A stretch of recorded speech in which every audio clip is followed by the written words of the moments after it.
Art, poetry, creative writing, and music all come together at the Willow Community Support Services. The Source visited the opening reception for their spring art show at Rodman Hall. It's a showcase of works all created by their members, all of whom have experienced mental illness or addiction problems.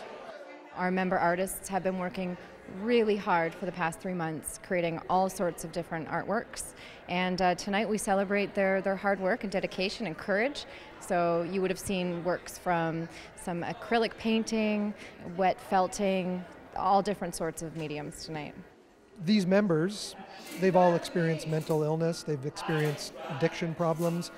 What does the artistic process do for them? It empowers them as individuals to learn that their voice matters. I feel like sometimes people with lived experience of mental health and addictions kind of feel like they lose their voice or their place in the community.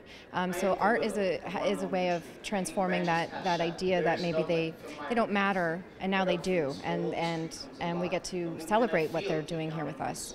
And art has a way of kind of taking down barriers. And building up the human capacity. So, well-known St. Catharines musician Joe Lapinski has been inspired by songwriting sessions he's been conducting with members of the Willow community.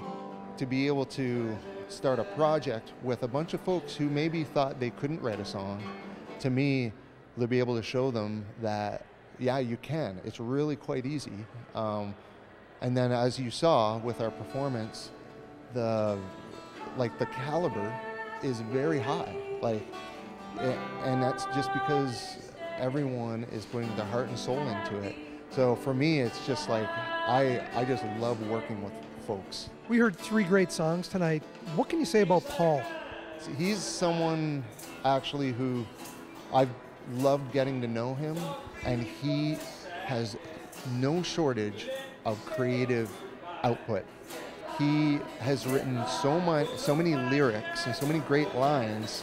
Paul's been an inspiration, actually, and he's a very nice man.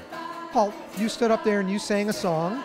You also read some of your poetry, and you and I just looked at one of your charcoal sketches. So you've done all 3 of the artistic endeavors here at the Willow. Before you signed up for this and started coming, would you have called yourself a creative person? I wouldn't say I was that creative, no. I had dabbled in some artwork before, a little bit of music, but nothing to the extent that I'm involved with now. And I'm learning more and more as I take part in a lot of these workshops. And I find the group, the Willow Community group, along with Shauna, very encouraging, very helpful. And a lot of the instructors that we have that are conducting the workshops are excellent instructors. I had a chance to walk around with Jamie. She showed me not only her artwork, but also her poem. She seemed really proud of everything that she's created. Yeah, and they should be. They're incredibly talented. So yes, they all have lived experience in mental health, but they're all artists.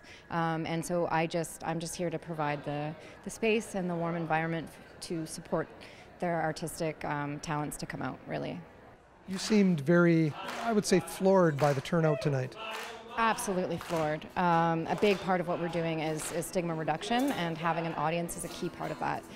So being able to showcase our members' work to the wider arts community and just community in general really does a lot for creating healthy conversations about mental health and addictions, and showing our members have real value. The Songs from the Willow album drops July 28th at a rooftop party at the Niagara Artist Center. Meanwhile, the exhibit here at Rodman Hall continues until June 24th. For information, please visit their website at thewillowcommunity.com. Reporting in St. Catharines for The Source, I'm Mike Balsom.